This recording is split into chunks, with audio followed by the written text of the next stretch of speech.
Este domingo es el domingo en que queremos celebrar la Tropa 52 y el trabajo que ellos hacen con los muchachos de nuestra comunidad. Y dentro de las muchas cosas que los Scouts tienen que aprender, uno de ellos se llama la ley de los Scouts. Scouts en español no encuentro otra palabra, entonces voy a decir los Scouts y me van a entender. La ley de los Scouts es esto: un Scout es fiel y confiable, leal, ayudador, amigable, cortés, simpático, obediente, gozoso. ¿Cómo se dice thrifty en español? No es codo, porque esto es demasiado, pero ahorrador posiblemente, algo así. Valiente, limpio y reverente. Esa lista de conceptos o de características del carácter de uno es lo que Leo y Buddy y Alex y los otros que están apoyando la tropa desean forjar en las vidas de esos muchachos. Es mucho más que acampar y aprender cómo amarrar nudos. Esas son las experiencias que permitan a estos hombres inculcar valores en la vida de estos muchachos. Porque el deseo es la creación de un hombre de valor, un hombre que es un buen ciudadano, un hombre que sabe cómo ofrecerse y vivir su vida no para sí mismo, sino para el bien de la comunidad entera. Entonces, significar ser un scout no significa un uniforme, no significa solamente la oportunidad de ir a campamentos y aprender cómo crear una fogata, sino ser un scout es vivir una vida que manifiesta al mundo estas cualidades. Ser confiable, leal, ayudador, amigable, cortés, simpático, obediente, gozoso, ahorrador, valiente, limpio y reverente.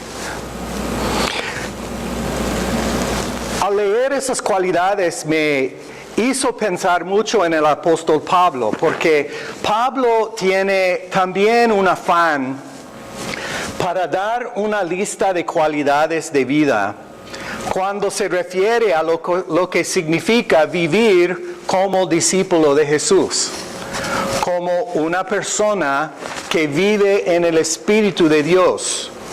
Y hay varias listas que Pablo da de cualidades o de actitudes o de comportamientos que Dios desea en nosotros. Uno que muchos conocen se encuentra en su carta a las Gálatas, cuando él habla de la vida en el Espíritu y tiene una lista de los frutos del Espíritu. Es decir, si el Espíritu de Dios está obrando en nosotros, estas son las cualidades que deben estar presentes. El fruto del Espíritu es amor, alegría, paz, paciencia, amabilidad, bondad, fidelidad, humildad y dominio propio. Mucha coherencia en esas cualidades y las cualidades que los Scouts también están procurando cultivar en sus vidas. Pero hay otro lugar donde Pablo también habla con una lista de cualidades. Lo hace en el capítulo 13 de su carta a los Corintios. Es un pasaje muy conocido porque muchos de nosotros lo hemos escuchado dentro de una boda. porque es una de las lecturas favoritas para las bodas. Pero la realidad es que Pablo lo escribió no para una boda ni para una pareja que estaba uniéndose, sino escribió estas palabras para una iglesia que estaba en pleno combate uno contra el otro. Estaban argumentados y discutiendo cada detalle de la vida eclesial. No podían acordarse en nada. Y Pablo a ellos escribe estas palabras. Si yo hablo en lenguas humanas y angélicas, pero no tengo amor, no soy más que un metal que resuena, un platillo que se hace ruido. Si tengo el don de profecía, entendiendo todos los misterios y poseo todo conocimiento, pero no tengo amor, no soy nada. Si reparto entre los pobres lo que poseo y entrego hasta mi cuerpo para que lo consuman las llamas, pero si no tengo amor, nada gana con esto. El amor es, aquí está la lista, paciente, bondadoso. El amor no es envidioso, ni jactancioso, ni orgulloso. No se comporta con rudeza, no es egoísta, no se enoja fácilmente, no guarda rencor. El amor no se deleita en la maldad, sino se regocija en la verdad. Todo lo disculpa, todo lo cree, todo lo espera, todo lo soporta. Se nota en esas dos listas cómo Pablo enfatiza no la creencia que hacemos con la cabeza, sino el comportamiento que hacemos con nuestros cuerpos y nuestras manos y nuestra lengua con los demás. Y el texto que acabamos de leer en Romanos 12 es otra lista muy parecida a las que acabo de leer y a la ley de los scouts. Pablo escribe 11 capítulos en su carta a los romanos, describiendo la gran obra salvífica que Dios ha hecho para la humanidad en Jesucristo, deseando rescatar la humanidad de su desobediencia para ayudar a la humanidad a vivir en una nueva forma y unidad. Y llega al fin de capítulo 11 y declara esto.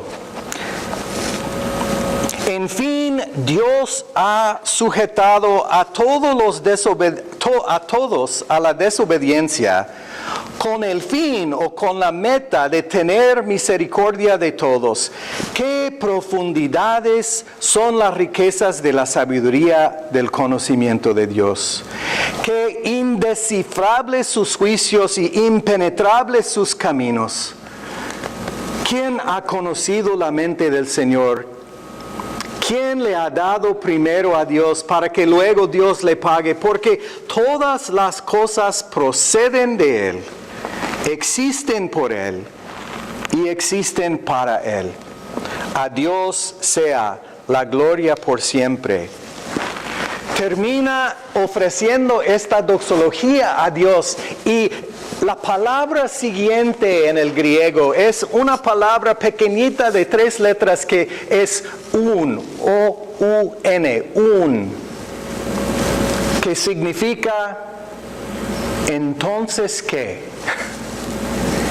Si Dios ha hecho todo esto, entonces ¿qué? Entonces dice, tomando en cuenta esta misericordia de Dios, les ruego que cada uno de ustedes en adoración espiritual ofrezca su cuerpo como sacrificio vivo. Quiere decir que en lugar de lo que antes se hacía en todas las culturas de la antigüedad, ofreciendo animales muertos como sacrificios en un altar. Ahora es el momento de ofrecer un sacrificio vivo, tu cuerpo, tu vida, tu corazón, tu persona a Dios. Hay que ofrecer su persona a Dios, porque es lo que Dios verdaderamente desea y necesita de nosotros. Dios no necesita animales muertos, sacrificados. Dios necesita manos vivos, corazones palpitando, pies capaz de caminar en servicio al otro. Entonces, Pablo dice, deja tu vida ser la evidencia de quien adores y de tu gratitud por el Dios que te ha ofrecido tanta misericordia. Y destaca con palabras muy claras lo que debemos hacer con el cuerpo ofrecido en adoración. El amor debe ser sincero. La palabra sincero es interesante, viene del arte, viene de la escultura. Sincera significa sin cera. Porque una escultura quebrada, fracturada, partida y pegada, fue pegada con cera. Así se pegaban las esculturas quebradas. Entonces, Dios desea una vida sincera, una vida no despedazado, sino una vida entera. Que lo que hacemos aquí con los hermanos en la iglesia debe ser lo que hacemos afuera en el trabajo, o dentro de la casa, o en la escuela. La vida debe ser sincera, sin división, sin separación, no pegándose artificialmente una pieza a otra, sino una pieza entera que se ofrece con integridad a Dios. Su amor debe ser sincera. Debemos amarnos los unos a los otros con amor fraternal, respetándose y honrándose mutuamente. El valor y la dignidad de cada otra persona en nuestra vida debe ser respetada, no denigrada, como hemos oído en el esfero nacional recientemente. Nunca dejen de ser diligentes, antes bien sirvan al Señor con el fervor que da el Espíritu. Otra palabra para esto es entusiasmo. Y la palabra entusiasmo significa tener Dios dentro de uno. Entusiar es Theos, es Dios, enteusiarse significa poner Dios dentro de mí, hacer todo con la energía de Dios, con el Espíritu de Dios, obrando en mi vida, obrando en mi amar. Pero se pone aún más aguda su enseñanza. Alégrense en la esperanza, muestran paciencia en el sufrimiento. Es difícil ser paciente cuando sufrimos, ¿verdad? Nos ponemos muy agitados, nos ponemos ansiosos de no estar enfermos más, nos ponemos ansiosos de no vivir en el cuerpo el dolor, pacientes en el sufrimiento. Ayudan a los hermanos necesitados, practiquen la hospitalidad.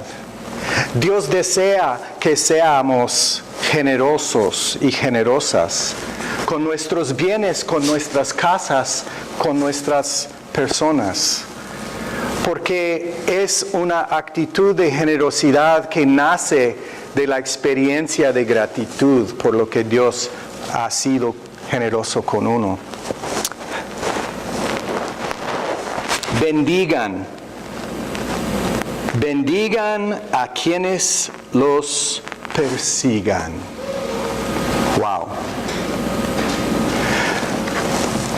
Esta enseñanza se dirige tan directamente a la naturaleza humana de querer vengarnos, de querer maldecir a los que hacen mal con nosotros, de querer entregar a otro lo que nos han entregado. Pero Jesús no lo dijo así. Jesús dijo, tratan a otros como deseas ser tratado, no como te tratan, como deseas ser tratado. El discipulado cristiano no es un juego de creencias en nuestras cabezas. El discípulo cristiano es un actuar con el cuerpo, con las manos, con la boca. Y si no entendemos el discipulado así, dudo que estamos siguiendo a Jesús. Recuerden, hermanos, la última noche cuando Jesús vivía, ¿qué hizo?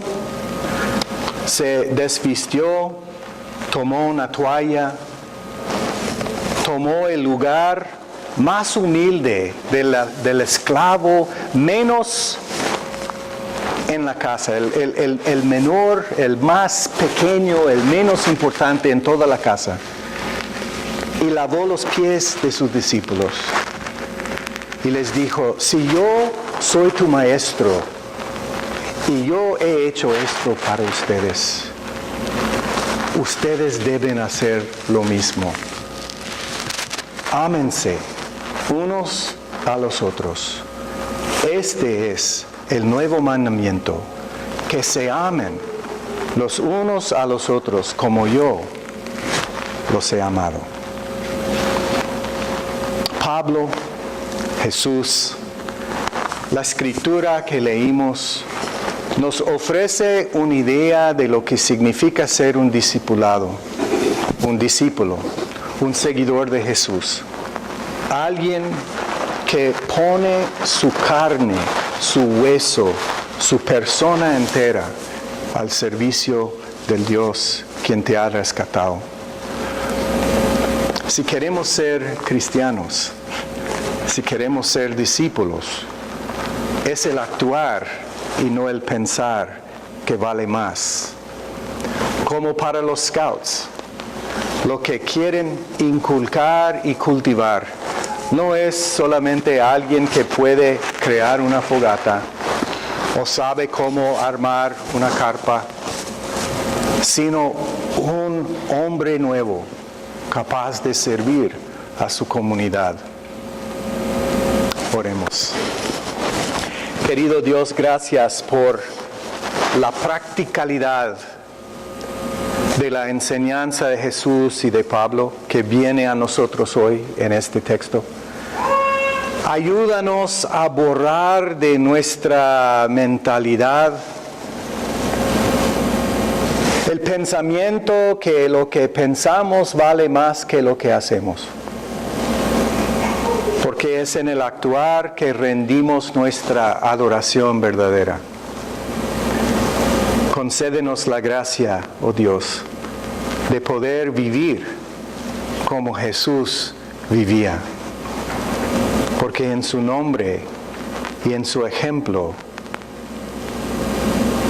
tenemos nuestra salvación. Amén.